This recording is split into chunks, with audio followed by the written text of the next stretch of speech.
Hi everyone, welcome back to our beloved segment, which is best described as Let's Look at Something Beautiful Again. No criticism allowed here, only admiration, sparkle and joy. And why? Because all pieces belong to somebody, as they are all custom made. For the same reason, we don't disclose the prices, but if you're interested in one of those or you want to have something similar, just send us a message in WhatsApp number below the video and we will guide you through. Okay, number 1. A pendant. The design came from one of our clients some time ago. I probably even remember who was it. And you know what? It took off. It became popular and now we have made a few pieces in this exact style with more still in production. This one features gold and a rainbow moonstone from Madagascar, the only known deposit in the world that produces this kind of shimmering quality. Sure, moonstones are found everywhere. We have even found them in Mongolia in our recent visit there. But this magical rainbow glow, this is a Madagascar exclusive. The small stone around it are sapphires of various colors, tiny emeralds and rubies, and all are quite affordable. Why? Because around 90% of what is mined are these small gems perfect for accent settings.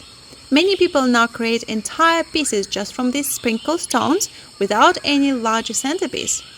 And on the back of the pendant we have a swastika-like symbol. That is my interpretation. The client might have meant something completely different, which happens. I usually don't ask too many questions about symbolism. It's your personal thing. Number 2. Now, I really like this piece for many reasons. First of all, the main gem here is zircon. I have fallen in love with the zircon over the past couple of years. I love its wide color range, intense brightness and the almost always present black undertone. Though, full honesty, not every zircon is pretty. We only show the good looking ones here, so some people might think all zircons is fabulous. That's not true. There's plenty of dull, lifeless zircons out there. Another thing I adore about this gem is its optical effect, double refraction, also known as phased doubling. It creates a sense of depth, almost like looking at a bottomless pool. I talk all about this in my full zircon episode. Check out our Encyclopedia of Gemstones series. Now, the ring itself is not just a pretty face.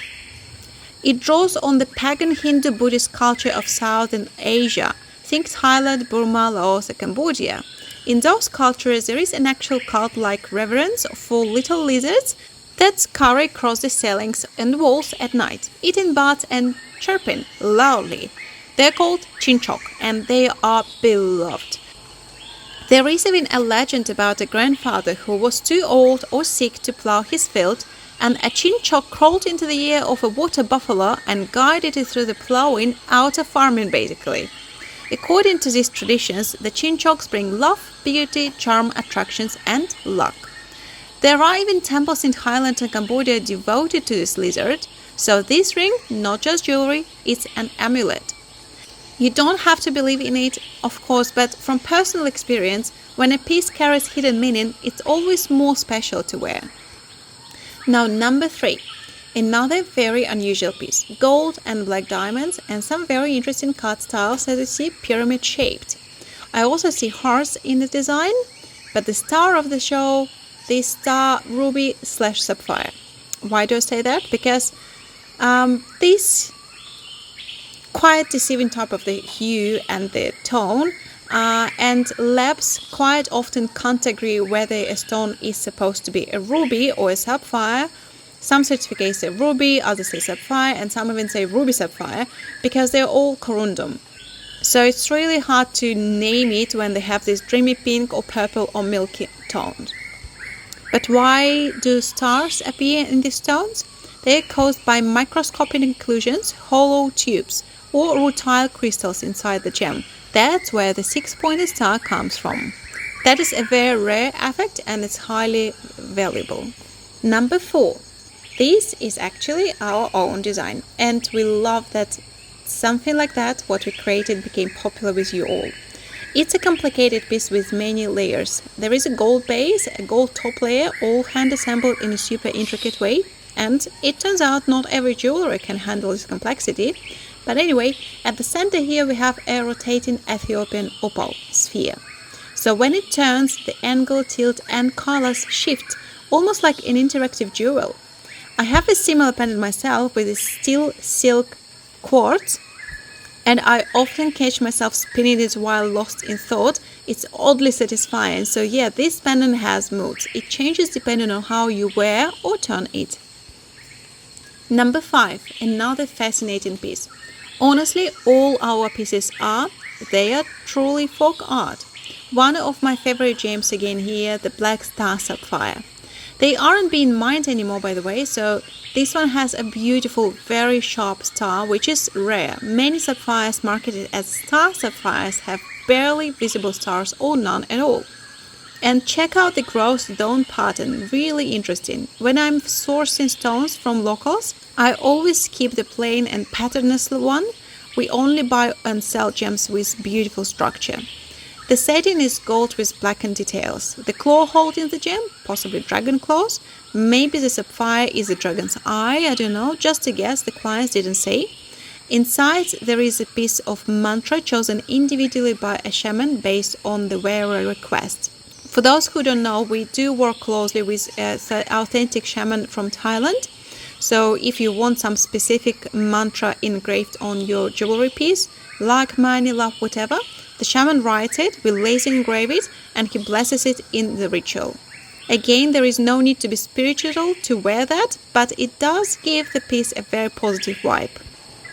Number 6. I really love this one too, another in-house design. Gold with blackening, Gothic style, black diamonds, and a detailed golden base with tiny Gothic floral pattern. The centerpiece, a South Sea pearl, in an extremely rare color, large, glowing and golden.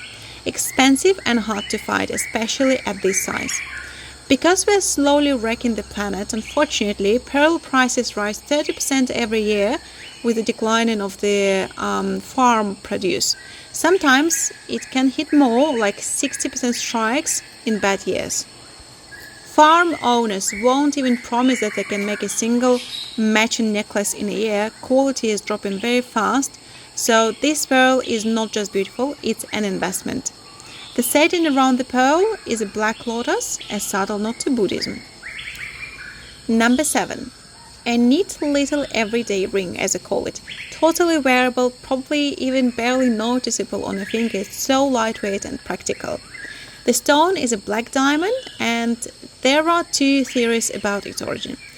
First, it came to Earth as a giant black diamond meteorite that exploded upon hitting the atmosphere. I'm exaggerating a little bit, of course. The second option, it was created by the impact. Pressure and heat from the crash formed the diamond on the spot. Either way, there is only one source split between South America and Africa. The ring features both black and colorless diamonds set in gold, elegant in its simplicity. Number 8. Meet Sven, aka Titanite, a very rare gem with a spectacular optical effect. Set in Gothic style black and gold with tiny Gothic patterns and black diamonds.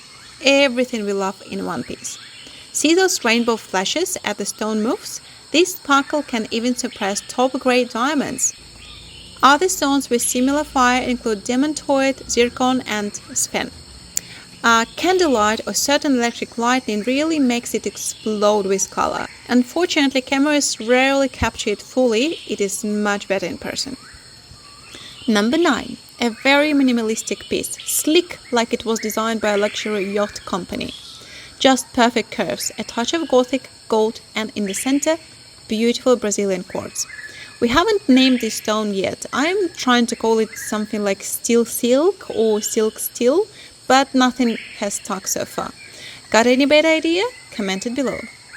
Yes, this one is filmed indoors this time, I know, but quartz, pearls and some other gems, the lighting doesn't change the look of it much. So indoor filming is totally fine, especially under harsh Thai sun where everything gets overexposed. Number 10. Another personal favorite. Today's lineup is full of joy. This piece features our now classic lotus stone setting, suggested by a client a few years ago back. Since that, it has been very popular. The lotus symbolizes growth, health, and prosperity in both Buddhism and Hinduism.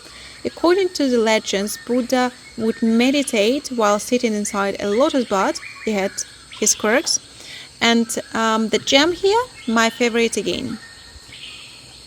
Spinel in a twilight shade with a slight oceanic undertone. The cooler thing, the color shifts with the weather. On cloudy days, it becomes smoothie and gray, but still elegant and noble. So that's all for today. Thank you so much for watching. Remember, if you liked anything, just send us a message, and we will send you the approximate estimation of the prices for the design you admired. Otherwise, take care, cherish your loved ones, and may the skies above always be peaceful.